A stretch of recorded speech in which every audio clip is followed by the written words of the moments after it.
Wish you were one of those influencers with raving fans who binge on your every word, consume all your content, buy everything you have to sell, and demand even more? Then stay tuned while Authority Magazine columnist and BuzzFeed contributor Tracy Hazzard shares strategies, tips, and tactics from top videocasters, podcasters, authors, and social influencers on creating that bingeable factor. Now, let's join Tracy as she explores how to rise above all the digital noise with the binge factor.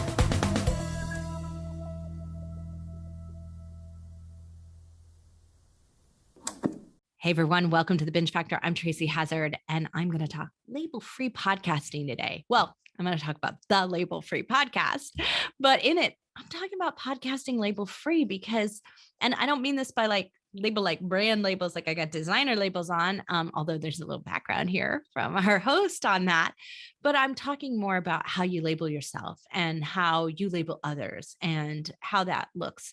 And I love Deanna Radulescu.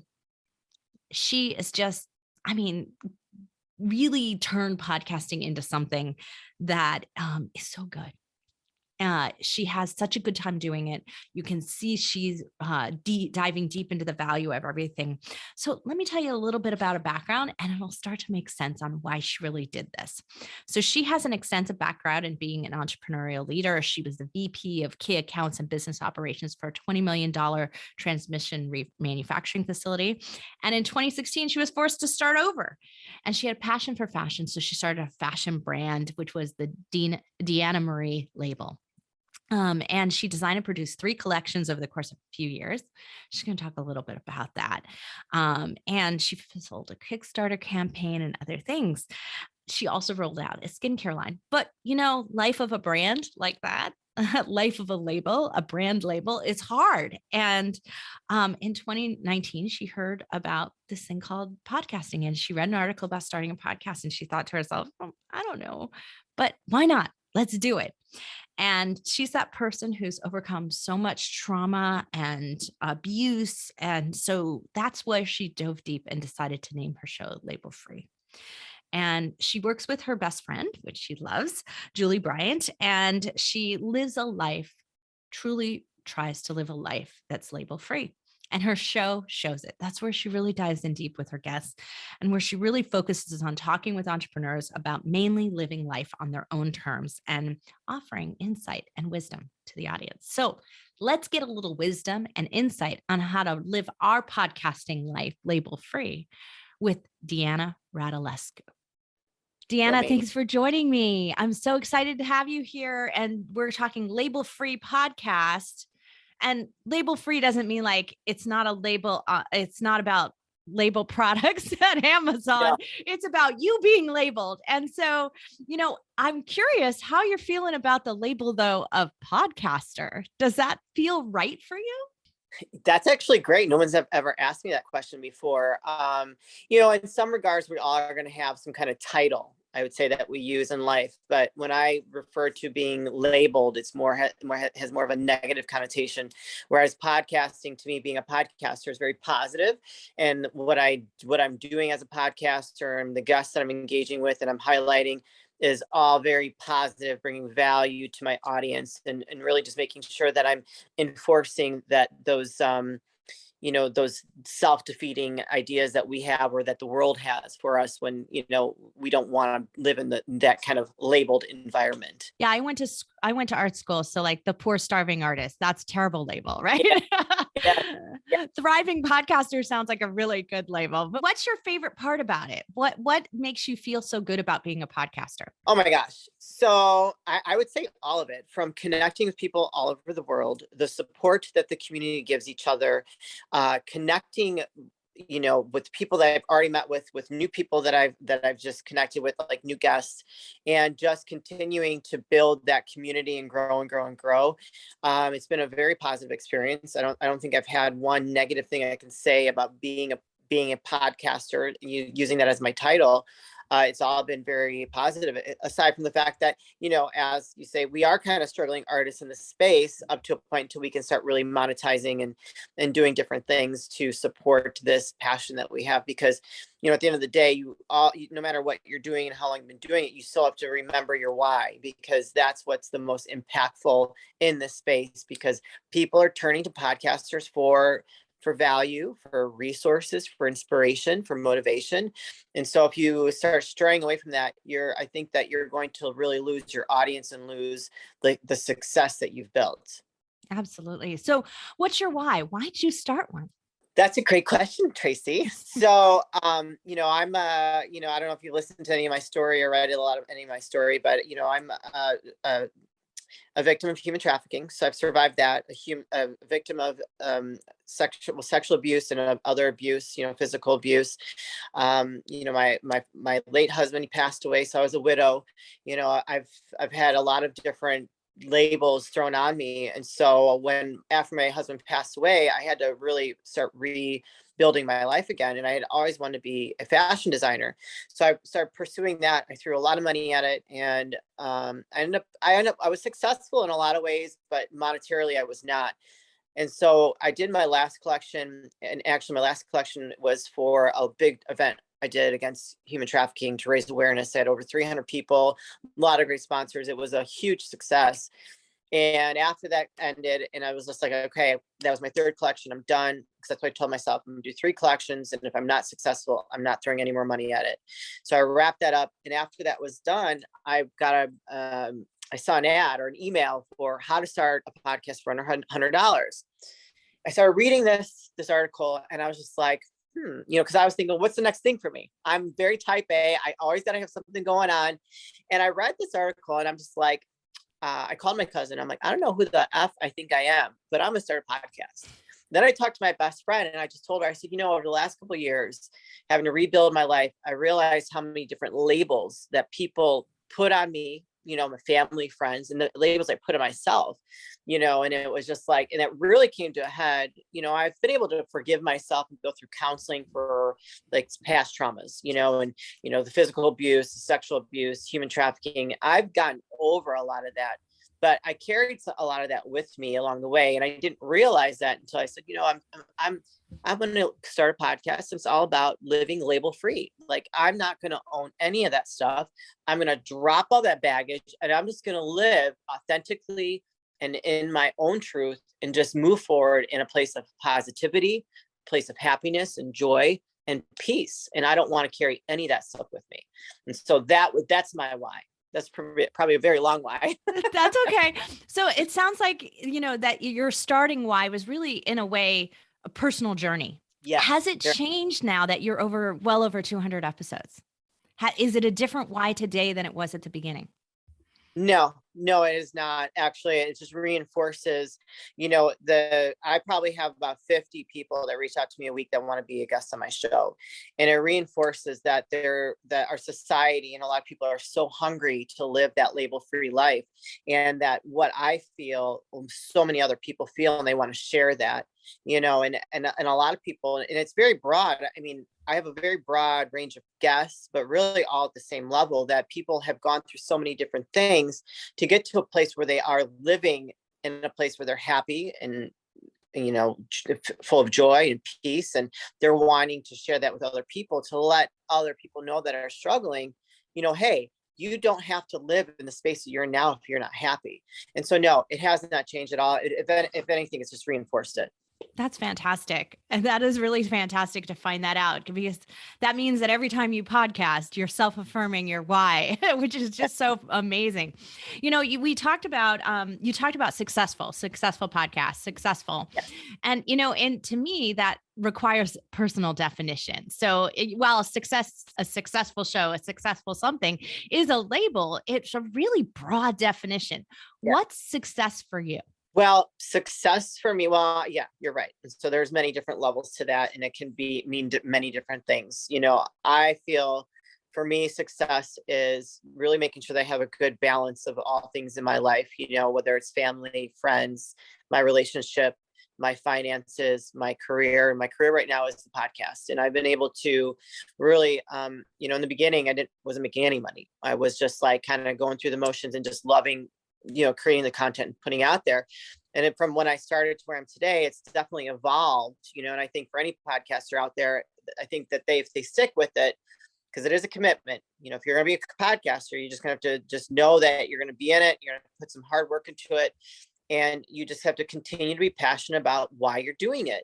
And so from where I started to where I am today, that success has definitely changed and evolved. And, I've grown, my audience has grown, my brand has grown, my reach has grown, just like in terms of, someone reached out to me the other day and was just like, I was referred to being on your show and they had spoke very highly about you. And then I checked around and a lot of people had a lot of great things to say. They hold you at whatever. They just said, you have a great reputation. I'm like, well, that's awesome. So like, and I'm also starting to monetize. I've been able to start making, money off of this. And so there's a lot of different levels of success. And I think when you have a healthy balance of all those things in your life, that's what success looks like for me personally. A healthy balance of those. I love that definition for you. And well, so let's talk about the three things, because you can touch on monetization and my audience would be really upset if we didn't dive into that and get to that point. Sure. So let's start on that. So you also mentioned, and let's start here, that you get like 50 requests a week to be guests on your show. So how do you get great guests? How do you get to that level where they're just throwing themselves at you? And then how do you choose when you have so many choices? I think to have a lot of people wanting to be on your show, you really have to make sure that your brand and your message is very clear and that you are speaking to, speaking to what it is that you're wanting to talk about. And so also you have to saturate every resource out there. And so whether it's LinkedIn, your Instagram, whether it's like Matchmaker, Podmatch, like all the different other platforms that you can be part of, make sure that you're saturating all those different resources. And so I'm on everything, but I have people reach out to me on LinkedIn, like all the time. I get emails directly, it's nonstop, which is great. I'm very grateful and I'm blessed and I love meeting all these people and I love talking to them. So for me, that has been a big blessing and a gift all in itself. So that's one. You talked about, it was monetization. And what was the third one? How do you choose? How do you choose those guests? How do you pick who's going to be on your show or keep up with it? Because that's so many. Well, I'm blessed to have my best friend that she's like offered to help me with this. She really believes in what we're doing, the success of it. And so she became like my booking manager probably about over a year ago. And so I've created a calendar link for her. She set her hours and she, when they're interested in being a guest, I send them like, hey, thank you for reaching out. Would love to learn more about you. I have all potential guests. Book an intro call with my booking manager, Julie Green Bryant, and then I give them the link and I just say, I'm looking forward to connecting further. And so then she'll go through her process and she asks some very intense questions. I've heard that from some guests that it was the best conversation, the worst conversation that they've ever had. And I think we're talking about that almost being a podcast within a podcast, because those intro calls are so intense and so heart-provoking and thought-provoking that we're probably gonna start recording those calls and offering that as bonus content for people that are really tuned in and wanting to hear that raw stuff, because a lot of people cry on her calls. So I can't. Interesting. I love that idea. Yeah. So we're talking about that right now. So she picks them. I let her make that decision, because I'm empowering her. She's my best friend. I trust her. We're very similar, obviously, or else we wouldn't be kind of doing this together. And so then she sends over their congratulations, you've been chosen to be a guest. And then I do, and if you want to start talking about monetization, I've gotten to a place where the demand is so much that I do charge an appearance fee. You can production, whatever you want to call it. And then I also offer different levels of, marketing for them, so to speak. If they want to be on my social media, they want to be in my newsletter, they want to be just like, anything that I do as far as my marketing is concerned, they can upgrade to that. And just because it's time consuming and it's you create the content for it. And that's been able to generate, some income from doing that. How do you set your fees? How do you decide what's going to be of value to you? So I've paid some appearance fees. And so when I got asked when somebody reached out to me and they wanted me to be a guest and they said, well, I have appearance fee, I thought that the price was fairly reasonable. And I'm like, okay, I think that that's a good place to start. And so for me, I thought that that was decent. And so I was comfortable asking that from other people if they wanted the other stuff, if they wanted the upgraded marketing portion of it, then that's going to be a little bit more, because that's work. I mean, nobody else helps me with that but myself. Right. Yeah. You're putting your time into all of that. Exactly. So interesting. So you sort of set a value that you feel is good for you and is doable for the audience. It's reasonable. Yeah. And that's Or real, or your guests really. And yeah, reasonable from that perspective. And not everybody's okay with it, and that's fine. I don't take it personally. I'm just like, but I also am reading a lot of the resources out there about the podcasting space. And this is something that a lot of people are moving to. And so I don't think that podcasting, being a guest on podcasts, is going to be free for everyone for very much longer, because it is growing. There's a lot of advertising dollars that are going into this industry, and we are still in the infancy. And, in the next couple of years, from some of the statistics and some of the live talks and these experts I listen to, that a lot of the advertising is going to be moved from TV to podcasting, and a lot of the entertainment value is going to podcasting as well. So it's a great time to be in the space. I'm actually the head coach for the Female Podcasters Network. And so I'm coaching a lot of my clients from that group right now that, this is the time to be in it. Make sure you're setting yourself up for success, continue to be consistent, and just continue to really, continue making sure your brand is really dialed in, and just bringing value. Always bring value, and remember your why. I know sometimes it can get a little overwhelming, but it's a great time. It's a great space to be in right now. I really believe in what we're all doing together collectively. And I think that what we're doing is we're changing the scope of entertainment as a whole, really, because a lot of the focus is coming to us now. What was the tipping point for you for when you said, you know what, I can start charging now? What, were you so many episodes in? Were you a certain number of downloads? What made it feel like this was the right time for you? I think it was episodes, downloads, just the overwhelming amount of people that wanted to be a guest. And it was just like a lot of stuff that I was reading, and I just felt comfortable saying, okay. And I'll just be honest, though, there are some people like get bigger name guests or people that refer to me that I will not charge that fee to. I will bring them on. Or if it's, there's some in-person interviews I'll do that are here local in the Chicagoland area, I won't charge all of them either. And so you have to, like, for me as the host, as the founder of my podcast, I have to be, I'll use that to my discretion, but there are people. Because you have to use if a celebrity is going to get you more authority for your show, more listeners, you got to take the advantage of that. That's marketing for you. Absolutely. Exactly. So you got to be smart about it. So I actually just started, I had really in December of last year is when I said, that's it. Pretty much everybody, unless I approve it, is going to have to pay a fee, because it was just getting so much. I release 4 times a week because I've just recorded so much, and I probably have over 100 episodes in my backlog that I can pull from. So let's just say if nobody wants to pay me anything for the next 6 months, I'm fine. Okay. You still got a lot to promote out there. That's fine. Okay. God bless. Continue. Please listen to the show. Thank you for your interest, and then we'll keep it moving. Yeah. So what episode number did you hit where you decided this? So it was late last year. So, you should have been over 200 by then, right? Exactly at 200. Yeah. See, I mean, you put your work in, though. You earned the right to start to ask for this. See, I get a lot of people who come to me who say, oh yeah, I want to start charging for appearances. And I was like, have you done an episode yet? No. Well, you haven't earned the right to show that you have a good show, that you have a good audience, that you can promote them, that you're going to provide any value in this yet. You've proven your value. Yes. And that's what I feel like, and I don't want to, and people get offended by that. I'm like, I totally respect your position.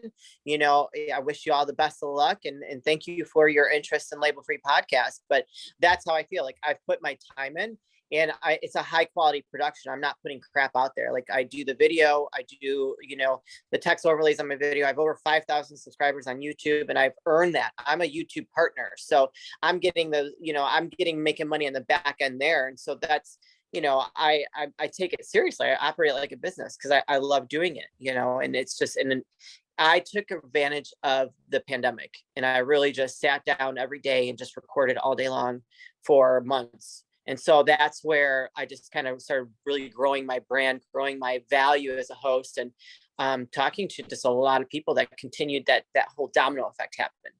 Right. Yeah. You put in that work. They think everyone's an overnight success. It doesn't work like that. I remember Sheryl Crow, one of my favorite music artists, says, I was an overnight success that took 20 years. Yeah. Right. Yeah, exactly. So I love it. So you're an overnight success that took 200 episodes.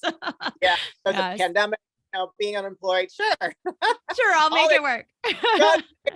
Going to the food pantry, all that stuff that people don't want to really know that happens behind the scenes. That's right. Absolutely. Well, let's talk a little bit about your audience. How do you get your listeners to engage? How do you grow your audience? You know what? I really utilize social media and just making sure I grow my email list. So social media is huge. It's a big it's such a powerful tool. I've taken classes. I took about a 12-week course a couple of years ago to really learn just the ins and outs of it and how to make it successful, how to bring viewers. And, even though the algorithm constantly changes, if you're constantly doing the same thing, using hashtags, making sure you're tagging a lot of different people that are relevant to the post that you're posting, and just always being out there. I know a lot of people think that you should just focus on one platform. But if you're wanting to grow your audience and you're wanting to do it at a faster pace, you're going to have to hit them all, because I have a different audience on YouTube versus audio versus Instagram versus TikTok versus LinkedIn. There's different audiences on all of those platforms. So if you really are serious and once you get a rhythm, it's not as time consuming as you think. I use the same content for all the platforms. It's just maybe my caption is different. My hashtags are different. Who I'm tagging is different. So you customized it for the platform audience. Correct. But I also learned that I invested in learning all that and to do content creation, because this is the world we live in. It's not changing. If anything, it's just getting more and more powerful. Absolutely. Well, I was thinking some more about the way, though, that you engage with your audience, and because I've seen the tagging and the hashtagging works, because you get a lot of comments on your I think part of it is that you have great subjects, right? So you start out with a great show that has a great topic that is, I don't want to say controversial, because it's highly desired. I want to live a label-free life. I'm feeling burdened by my labels, right? So you can see why people would want to participate in that conversation. But how do you keep that conversation going? Do you spend a lot of time doing that? With the audience, a lot of people message me directly. They'll email me or they'll send me messages on social media, and just thank you for what you're doing. I don't in terms of engagement, I think that maybe them engaging with the content and buying books from my guests or hiring them as a coach, because I've sold a lot of books, that I've gotten a lot of clients from my coaching guests. I know that a lot of people have utilized the services that my guests have offered. So I don't necessarily have to engage with them directly. They're engaging with my guests. And so for me, so that engagement's what's happening in the commenting and the other areas. Correct. Yeah. And, my sponsors, I've been renewed 4 times over the course of a year with Manscaped, because my audience is continuously purchasing with my code from Manscaped, and I'm making more and more money with them, which has been a very fun ride. And I love Manscaped. Label free 20 at manscaped.com. But, well, let's talk about that. So, I thought when I listened to your ads, I was like, those are some unusual advertisers. Like I'm, Manscaped, like they picked a woman host. I love it. It makes so much sense to me, because I come out of the product world. I come out of the world understanding that women buy or influence 86% or more of what's purchased out there. So why wouldn't you want to advertise? So first off, Manscaped deserves some credit for thinking outside of their norm. Good for them. But how did you get these great sponsors? I love that question. So, and I've answered this before. So I really believe if you're going to be in something, you really have got to constantly do your research and educate yourself on that industry. So I get emails all day long from all different types of platforms or organizations that are highlighting different things that are happening in the podcasting space. And so there was one email that came across, this was over a year ago, obviously, and it was, Manscaped looking for podcasts, reach out to X, X, Y, and Z. And I said, excuse my language, I said, F it. I'm going to just send over an email and just send over my stats. I mean, at that time, and I think it's probably still the same, it was like 51% male, 49% women. And my age range was from like 25 to I think like 50, 55. And so I'm like, this is great statistics. This is like perfect for them. And so I sent it over, and our first phase was they just sent me free product, and I had to do a mid-roll ad. And I was like, perfect. And any sponsor I work with, I do more than just a mid-roll ad on the audio side. I do a visual commercial for them as well that I can repurpose for all my video recordings and for my social media. So I do that for every sponsor. So everyone I've had, there is a video commercial out there for them.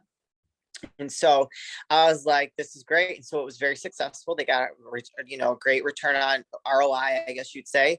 And it's just been going great since then. They've been so great to work with. I feel like they're very innovative, and, they really support their hosts. So, yeah, I mean, I'll continue to work with them as long as they want to work with me. It's been fun, and they've got great products. I know that I love my fiance and all their products. So that sounds good. Yeah. Groomed, come on, let's keep it tight, baby. That's right. See, and that's the thing is when you can start to personally recommend them, it makes better integration with your show and with your audience. And it sounds genuine, which is what it did. It sounded absolutely genuine when you did your mid-roll ad.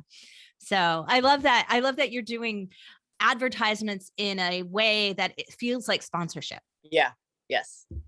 So you've taken it from that sort of influencer perspective that you've learned probably more on social media side of things and integrated it in that way rather than, I find too often that the ads run, well, I mean, in your early show, because you were on the Anchor platform, they run this like random ad at the beginning of your show. And you're like, it's your first show and you're running an ad for a platform that you haven't even really experienced yet. It didn't sound genuine back then. Now it sounds genuine.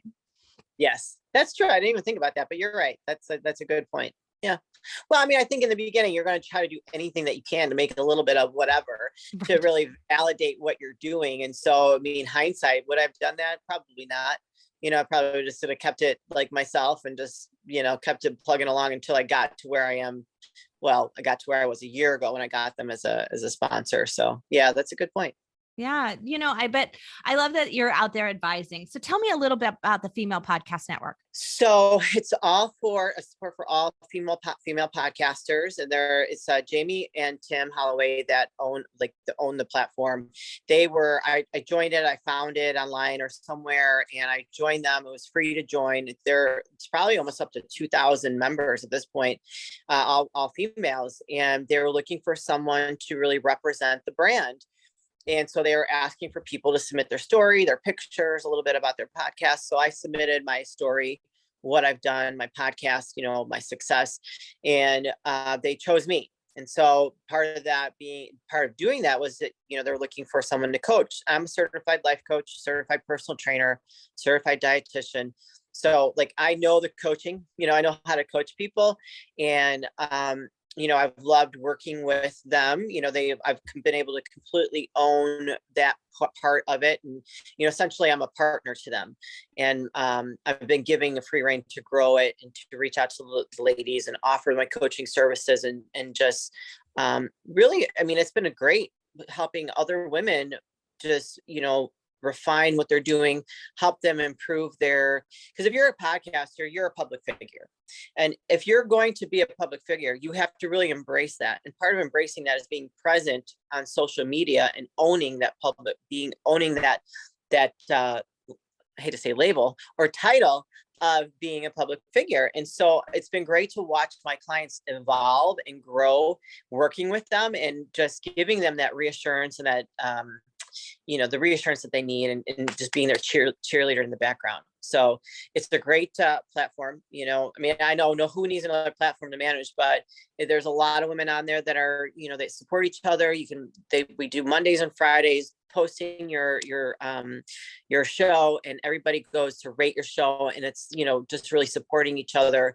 It's been a great thing to be a part of, and I'm looking forward to continue to grow it and just encourage and support and, uplift women. I love that you're participating in that. We work with a couple of other organizations that, support podcasters in various diverse areas, women especially, because we're, I own the only women-owned network. So the only women-owned podcast hosting company. So it seems like it would be a logical support system here. Mediacasters is one of them. And so I haven't heard of them before, so we'll have to get in touch.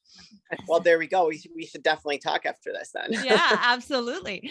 So you're talking about doing some video, and I would be remiss if I didn't ask for some YouTube tips, because you've obviously made it work with 5,000 followers over there. And you mentioned putting captions and text on your post, and you're obviously working really hard on the editing side of those posts. What are some tips to really making YouTube successful? So I don't edit my stuff. I have a producer that I've been working with since from 5 years ago when I had my fashion business, and him and I have just grown things I've evolved over the years. He's like my little brother, so to speak.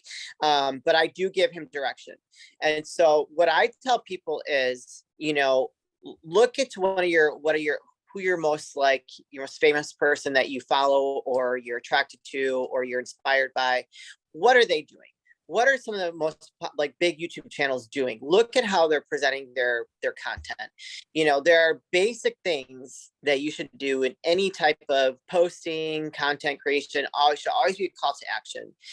Text overlays, announcing your, for us, for podcasters, we have a guest, or if you don't, if you're a solo podcaster, you can just make sure that you have your name, your website, your website. Social media handles. If you have a sponsor, make sure you've got your sponsor's name up there in the corner, putting that discount code there so you're driving people, because I'm sorry to say this, and don't take this the wrong way, but we live in such a fast-paced lifestyle. People are stupid. I personally am not taking that. My answer is people don't read. Yes. People aren't really listening. They aren't really reading, and they aren't really watching. So you need to really push hard to get it out there. You're constantly flashing things in their face. They're eventually going to get it subliminally. They're like, oh my God, okay, label 320, Manscaped, blah, blah, blah. They're going to constantly, okay, I'm not talking to you. Just responding to that. But you have to you got to tell people what to do, and it has to be constantly in their face. So repetition, having if your video, making sure that your name and the name of your show is up there, your logo, making sure that your brand is out there for people to see. Even if they're not paying attention, their subliminally, their subconscious it's taking that in. And so the next time if they hear your name somewhere, they're like, oh, wait a second. I know, I heard about that. I heard about Tracy, I'm like, they're going to remember that. It's going to be in the back of their head. And so I shouldn't say people are stupid. People are just not paying attention, because they do not. And I know I'm guilty of it too. I've responded to certain posts on social media where I got some backlash, and I was like, whoa. So now I make sure I'm very mindful of things that I look at and I'm reading, and I'm not just responding quick from the hip. So important. Thank you for those tips. Really appreciate it. So I want to end back where we started. So you started the Label Free podcast as a shift in life, as a new why for you. You said it's still working, and everything, your why is still the same. Are you finding a new path? What have you found? What has it given you personally that you didn't expect? I'm actually producing and launching a new podcast for one of my social media clients, which I never thought that was gonna be possible, but I love it so much. It just kind of makes sense. And I'm like, okay, great. another thing. That's why, when I talk to my clients about monetization, and I'm gonna say this really quick. If you're out there looking to monetize, sometimes the monetization is not going to look like what you expect it to look like. They're going to be just be open to other opportunities, and maybe you'll find a fit for your talents and your gifts in another way that is going to bring you that income that you're looking for. Just be open to it. And so that's why I tell my clients constantly, and I'm just always like, you don't know what's going to happen. Just continue doing what you're doing and believe in what you're doing.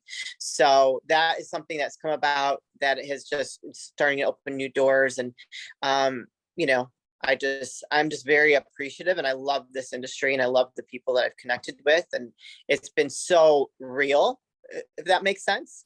It is. That's what I love about it too. Yeah. Everybody wants to help each other, and I'm here for it, man. I'm here for it. Let's go. I love it. Well, last word of advice for anyone out there who's thinking about starting a podcast but hasn't yet. I'd say just be aware of your time commitments. If you are wanting to do a podcast, I highly recommend it. But if your time is limited, it might not be something that you can commit yourself to right now. But it's definitely worth it if you're willing to put the time in, because I think it's only 6% of podcasts actually really make it. The other 94% are dead out there. So just make sure that you're very passionate about it. There's a lot of hard work that goes into it, and don't lose your passion behind why you want to do it. Such great advice. Deanna, thank you so much for coming on the show. Really appreciate it. Definitely a bingeable show. You're going to want to check out Label Free Podcast, and all the links for everything will be in the blog post at thebingefactor.com. So we'll make sure that they get connected with you and they can reach out to you. Thank you.